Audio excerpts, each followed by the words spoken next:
পারেনি। বিগত সরকার এসে 25% সংযোগ করে এটাকে 50 করেছিল। এবার আমার কাছে খানিকটা টাকা উদ্বৃত্ত ছিল, ভেবেছিলাম জুনের আগে এই টাকাগুলো যদি দিতে পারি, 10% করে হিসাব করে দেখলাম কিছু টাকা এদিক ওদিক থেকে করলে 10% দেওয়া যেতে পারত।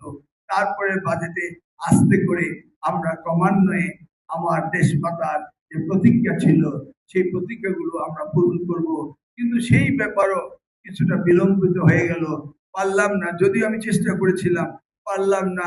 সরকারের ফান্ড একখান থেকে আরেকখানে যেতে হলে ওনারা ভালো বলতে পারবেন, একটু আমাদের জটিলতা হয়, সেই জন্য আমরা পাননি। তাহলে এই সামান্যটা পেয়ে যেতেন।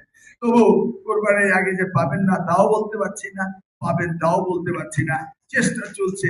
তবে এই 10% যেহেতু মুখে বলেছি, দেরিতে হলো, এই সামান্য কোটি টাকা পেয়ে যাবেন।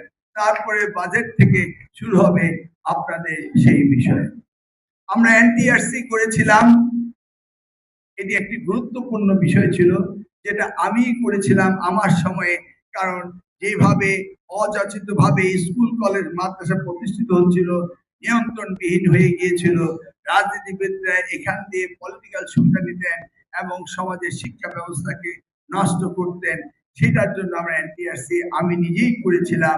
সেই এনটিআরসি বিষয়টি বিগত সরকারের সময় আবারও আরেকটি দুর্নীতির আঁকড়া বোঝা হয়ে দাঁড়িয়েছিল, সেটাকেও আমরা সঠিকভাবে করছি এবং ইনশাআল্লাহ এটা আগামী কিছুদিনের মধ্যেই আপনারা পেয়ে যাবেন। আপনাদের হেডমাস্টার, ভাইস প্রিন্সিপাল, প্রিন্সিপাল নিয়োগের জন্য এনটিআরসির মাধ্যমে সেখানে পরীক্ষা হবে এবং আপনাদের ট্রান্সফার সিস্টেমও আমরা এনটিআরসি তে নিয়ে আসছি। আমরা ম্যানেজমেন্ট কমিটি করেছি। ম্যানেজমেন্ট কমিটিগুলো কিন্তু বিগত দিনের মতো নয়। এবার ম্যানেজমেন্ট কমিটিগুলো হবে, হওয়ার পরে যারা জেলা পর্যায়ে, উপজেলা পর্যায়ে, বিভাগীয় পর্যায়ে যারা এই দেশের রাষ্ট্র পরিচালনার দায়িত্ব নিয়ে দল থেকে দায়িত্ব নিয়েছেন, তাদের থেকে নিয়ে আমি আপনাদেরকে ম্যানেজমেন্টে যারা হবেন তাদের একটা ট্রেনিং এর ব্যবস্থা করা হচ্ছে।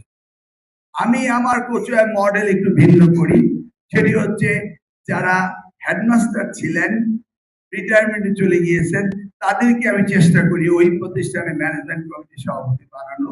একই পর্যায়ে আমি কলেজগুলোকে চেষ্টা করি কলেজের রিটায়ার্ড প্রিন্সিপালকে ওই কলেজের গভর্নিং বডি চেয়ারম্যান বানানো। তাহলে সুবিধা হয়, তাদের কলেজ, তারা ছিলেন, তাদের অভিজ্ঞতা আছে, আমরা তাদের সাহায্য করব, তারা কাজ করতে পারে। এবারের ম্যানেজমেন্ট কমিটির কিন্তু দুর্নীতি করার কোনো সুযোগ নেই। তারা শিক্ষক অ্যাপয়েন্টমেন্টও দিচ্ছেন না, ট্রান্সফারও করছেন না, তারা শুধু দেখভাল করছেন আপনাদের। এখানে গিয়ে কোনো পলিটিক্যাল গ্ল্যামারও নেই, শুধু আছে কষ্ট করা। এবং ন্যাশনাল ইউনিভার্সিটি লেভেলেরও গভর্নিং